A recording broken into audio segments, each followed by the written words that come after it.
ಮತ್ತೆ ಇಷ್ಟೆಲ್ಲ ಆಕತ್ತಾ ಈ ಆರೋಗ್ಯ ಕ್ಷೇತ್ರದಾಗ ನಿಮ್ಗೊಂದು 2,000 ಕೋಟಿ ತರಕ್ ಆಕತ್ತಾ? ಸೂಪರ್ ಸ್ಪೆಷಾಲಿಟಿ ತರಕ್ ಆಗ್ತಿತ್ತಾ? ನಾವು ಹೇಳಿದೀವಲ್ಲ, ಅವ್ರವ್ರ ಪಕ್ಷದ ಶಾಸಕರುಗಳನ್ನ ಅವರು ಹತೋಟಿಯಲ್ಲಿ ಹಿಡ್ಕೊಳ್ಳೋದ್ರಲ್ಲಿ ವಿಫಲರಾಗಿದ್ದಾರೆ. ಈ ಕೊಪ್ಪಳ ಕೇಂದ್ರ ಶಾಸಕರಾದಂಥವ್ರಿಗೆ ಅವಕಾಶ ಸಿಕ್ಕಿಲ್ಲ. ಸೊ ಅದನ್ನು ನಾವು ಮನವರಿಕೆಯನ್ನು ಮಾಡಿದ್ವಿ ಕೇಂದ್ರದ ಮತ್ತು ರಾಜ್ಯದ ವರಿಷ್ಠರಿಗೆ. ಅಲ್ಟಿಮೇಟ್ಲಿ ಸೂಕ್ತ ತೀರ್ಮಾನ ಅವ್ರು ತೆಗೆದುಕೊಳ್ತಾರೆ.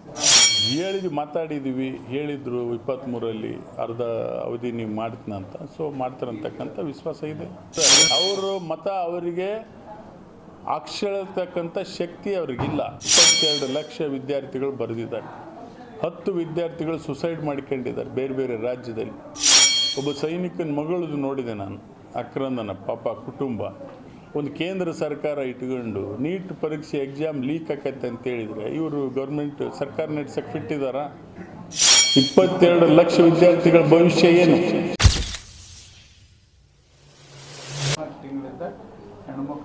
ಕಾರ್ಡ್ ಕೊಡ್ಬೇಕಂತೇನೋ ಹೊಸ ಚಿಂತನೆಯನ್ನು ನಮ್ಮ ಮಾನ್ಯ ಮುಖ್ಯಮಂತ್ರಿಗಳು ವಿಚಾರ ಮಾಡ್ತಾ ಇದ್ದಾರೆ.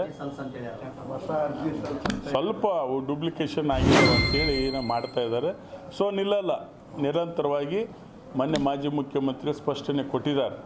ಸನ್ಮಾನ್ಯ ಸಿದ್ದರಾಮಯ್ಯ ಸಾಹೇಬ್ರವರು ಗ್ಯಾರಂಟಿ ಯೋಜನೆ ಯಾವುದೇ ಕಾರಣಕ್ಕೆ ನಿಲ್ಲಲ್ಲ ಅಂತೇಳಿ ದಯಮಾಡಿ ಇಷ್ಟ ಹಾಕಿ ತಾವು ಇಷ್ಟು ಮುಂಡ್ರಾಬಾದಿಗೆ ಬಂದು ಸಹಕಾರ ಮಾಡಿರಿ ಅಂತ ವಿನಂತಿ ಮಾಡ್ತೀನಿ. ಮುಂದೂ ಇರುತ್ತೆ ನಾನು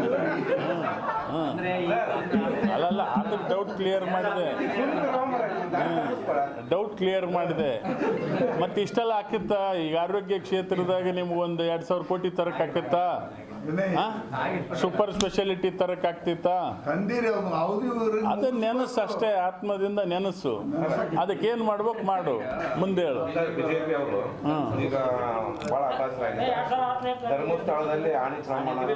ಈಗ BJPಯವರು JDSನವ್ರ ಬಗ್ಗೆ ನನಗೆ ಹೆಚ್ಚು ನೀವು ಕೇಳ್ತಕ್ಕಂಥದ್ದು ಬೇಡ.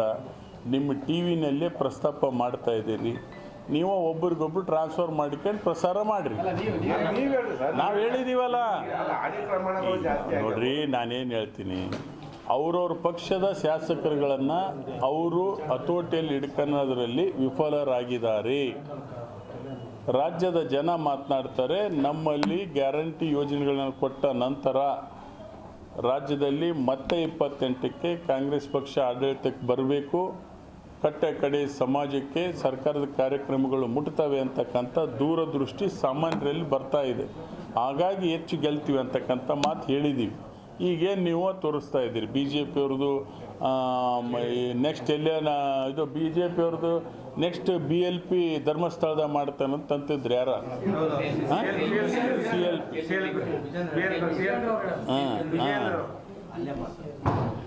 ಅದು BLP, ನಮ್ಮದು CLP.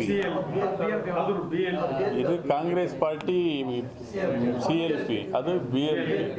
ಅದು ಧರ್ಮಸ್ಥಳದಾಗ ಮಾಡ್ತಾರಂತ ಹೇಳ್ತಿದ್ರು, ನನಗೆ ಗೊತ್ತಿಲ್ಲ. ಸೊ ಅವ್ರಿಗೆ ವಿಶ್ವಾಸ ಇಲ್ಲ. ಹಂಗಾಗಿ ಜನ ಕಾಂಗ್ರೆಸ್ ಪಕ್ಷ ಬೆಂಬಲಿಸ್ತಾರೆ. ಗ್ಯಾರಂಟಿನ ಅರ್ಜಿ ಕೊಡಕ್ಕಂದ್ರೆ 2-3 ತಿಂಗಳು ಈಗ ಕಂಟಿನ್ಯೂ ಅಂತ 4 ತಿಂಗಳಿಂದ ಹೆಣ್ಮಕ್ಳಿಗೆ ಬಂದಿಲ್ಲ. ಕಾರ್ಡ್ ಕೊಡ್ಬೇಕಂತೇನೋ ಹೊಸ ಚಿಂತನೆಯನ್ನು ನಮ್ಮ ಮಾನ್ಯ ಮುಖ್ಯಮಂತ್ರಿಗಳು ವಿಚಾರ ಮಾಡ್ತಾ ಇದ್ದಾರೆ. ಸ್ವಲ್ಪ ಡೂಪ್ಲಿಕೇಶನ್ ಆಗಿದಾವೆ ಅಂತೇಳಿ ಮಾಡ್ತಾ ಇದ್ದಾರೆ. ಸೊ ನಿಲ್ಲಲ್ಲ, ನಿರಂತರವಾಗಿ ಮೊನ್ನೆ ಮಾಜಿ ಮುಖ್ಯಮಂತ್ರಿ ಸ್ಪಷ್ಟನೆ ಕೊಟ್ಟಿದ್ದಾರೆ. ಸನ್ಮಾನ್ಯ ಸಿದ್ದರಾಮಯ್ಯ ಸಾಹೇಬ್ರವರು ಗ್ಯಾರಂಟಿ ಯೋಜನೆ ಯಾವುದೇ ಕಾರಣಕ್ಕೆ ನಿಲ್ಲಲ್ಲ ಅಂತೇಳಿ ದಯಮಾಡಿ ಇಷ್ಟ ಹಾಕಿ ತಾವು ಇಷ್ಟು ಮುಂಡ್ರಾಬಾದಿಗೆ ಬಂದು ಸಹಕಾರ ಮಾಡಿರಿ ಅಂತ ವಿನಂತಿ ಮಾಡ್ತೀನಿ. ಈಗ 5 ವರ್ಷ ಆದ್ರೂ ಆಗಿಲ್ಲ. ಅದೇನಾದರೂ ಈಗಾಗಲೇ ಹೇಳಿದ್ದೀನಲ್ಲ ನಾನು ಸಾಕಷ್ಟು ಬರೆ. ಈಗ ನಾವು ನಮ್ಮ ಜಿಲ್ಲೆಯಿಂದ ಹೆಚ್ಚು BJP ಇರಲಿ JDS ಇರಲಿ ಕಾಂಗ್ರೆಸ್ ಪಕ್ಷ ಆಡಳಿತಕ್ಕೆ ಬಂದಾಗಲಿಂದ ಕೂಡ ಈ ಕೊಪ್ಪಳ ಕೇಂದ್ರ ಶಾಸಕರಾದಂಥವ್ರಿಗೆ ಅವಕಾಶ ಸಿಕ್ಕಿಲ್ಲ. ಸೊ ಅದನ್ನು ನಾವು ಮನವರಿಕೆಯನ್ನು ಮಾಡಿದ್ವಿ ಕೇಂದ್ರದ ಮತ್ತು ರಾಜ್ಯದ ವರಿಷ್ಠರಿಗೆ. ಅಲ್ಟಿಮೇಟ್ಲಿ ಸೂಕ್ತ ತೀರ್ಮಾನ ಅವ್ರು ತೆಗೆದುಕೊಳ್ತಾರೆ.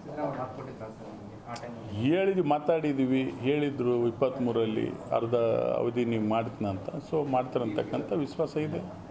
ಈಗ ಸದ್ಯಕ್ಕೆ ಇದೆಯಾ ಮುಖ್ಯಮಂತ್ರಿ ಅವರಿಗೆ 29ಕ್ಕೆ ಈಗ ಹೇಳಿದ್ದೀವಿ, ಮನವರಿಕೆ ಮಾಡಿದ್ವಿ, ಸೂಕ್ತ ತೀರ್ಮಾನ ತೆಗೆದುಕೊಳ್ತಾರೆ.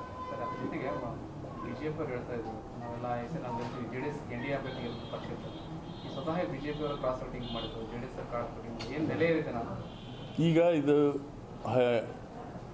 ಹೈಕಮಾಂಡ್ ಮಟ್ಟದಲ್ಲಿ ಚರ್ಚೆ ಮಾಡಬೇಕು. ಅಲ್ಲಲ್ಲ ಈಗ ಅವರಿಬ್ಬರು ಪಾರ್ಟಿಯವರು ಮತ ಹಾಕಿದ್ದಾರೆ ಅಂತೇಳಿ ಅವರೇ ತಮ್ಮ ವೀಕ್ನೆಸ್ಸನ್ನು ತೋರಿಸ್ಕೊಂಡಿದ್ದಾರೆ. ಹೌದಾ? ವೀಕ್ನೆಸ್ ಅಂದ್ರೆ ಅದಲ್ಲ, ಒಗ್ಗಟ್ಟಿಲ್ಲ ಅಂತನಲ್ಲ, ತೋರಿಸ್ಕೊಂಡಿದ್ದಾರೆ. ಅವರು ಮತ ಅವರಿಗೆ ಹಾಕ್ಸ್ಕೊಳ್ತಕ್ಕಂಥ ಶಕ್ತಿ ಅವ್ರಿಗಿಲ್ಲ. ಸೊ ಹಾಗಾಗಿ ಮುಂದಿನ ದಿನಮಾನಗಳಲ್ಲಿ ಇನ್ನೂ ಹೆಚ್ಚು ಬಲಿಷ್ಠ ಆಗ್ತದೆ ಕಾಂಗ್ರೆಸ್ ರಾಜ್ಯದಲ್ಲಿ. ಇನ್ನೂ ಹೆಚ್ಚಿನ ಸ್ಥಾನ ಡೆಫಿನೆಟ್ಲಿ 2028ಕ್ಕೆ ರಾಜ್ಯದಲ್ಲಿ ಹೆಚ್ಚಿನ ಸ್ಥಾನ ಗೆಲ್ತೀವಿ. ಮತ್ತು ಕೇಂದ್ರದಲ್ಲಿ ಕೂಡ ರಾಹುಲ್ ಗಾಂಧಿಯವರು 29ಕ್ಕೆ ಪ್ರಧಾನಮಂತ್ರಿಗಳಾಗ್ತಕ್ಕಂಥ ದೃಷ್ಟಿಕೋನ ಇವತ್ತು ಜನರಲ್ಲಿ ಬರ್ತಾ ಇದೆ. ನೀಟ್ ಎಕ್ಸಾಮ್ ನೋಡಿದೆ ನೀವು ಮೊನ್ನೆ ಟಿ ವಿನಲ್ಲಿ, 22 ಲಕ್ಷ ವಿದ್ಯಾರ್ಥಿಗಳು ಬರೆದಿದ್ದಾರೆ. 10 ವಿದ್ಯಾರ್ಥಿಗಳು ಸುಸೈಡ್ ಮಾಡಿಕೊಂಡಿದ್ದಾರೆ ಬೇರೆ ಬೇರೆ ರಾಜ್ಯದಲ್ಲಿ. ಒಬ್ಬ ಸೈನಿಕನ ಮಗಳದು ನೋಡಿದೆ ನಾನು, ಅಕ್ರಂದನ ಪಾಪ ಕುಟುಂಬ.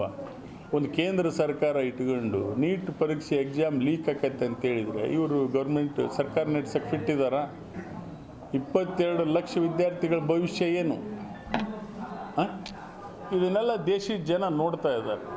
ಅದಕ್ಕೆ ಸೂಕ್ತ ತೀರ್ಮಾನ ಮಾಡ್ತಾರೆ. ರಸ್ತೆದ್ದು ಏನು ಮಾಡ್ತಾ ಇದ್ದಾರೆ ಜನರು, ಇಲ್ಲಿ ಟ್ರಾಫಿಕ್ ಭಾಳ ಜಾಮ್ ಮಾಡಿ ಮತ್ತೆ ಇಷ್ಟೆಲ್ಲ ಆಕತ್ತಾ? ಈ ಆರೋಗ್ಯ ಕ್ಷೇತ್ರದಾಗ ನಿಮ್ಗೊಂದು 2,000 ಕೋಟಿ ತರಕ್ಕೆ ಆಕತ್ತಾ? ಸೂಪರ್ ಸ್ಪೆಷಾಲಿಟಿ ತರಕ್ಕೆ ಆಗ್ತಿತ್ತಾ?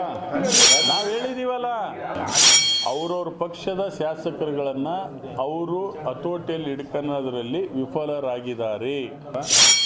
ಈ ಕೊಪ್ಪಳ ಕೇಂದ್ರ ಶಾಸಕರಾದಂಥವ್ರಿಗೆ ಅವಕಾಶ ಸಿಕ್ಕಿಲ್ಲ.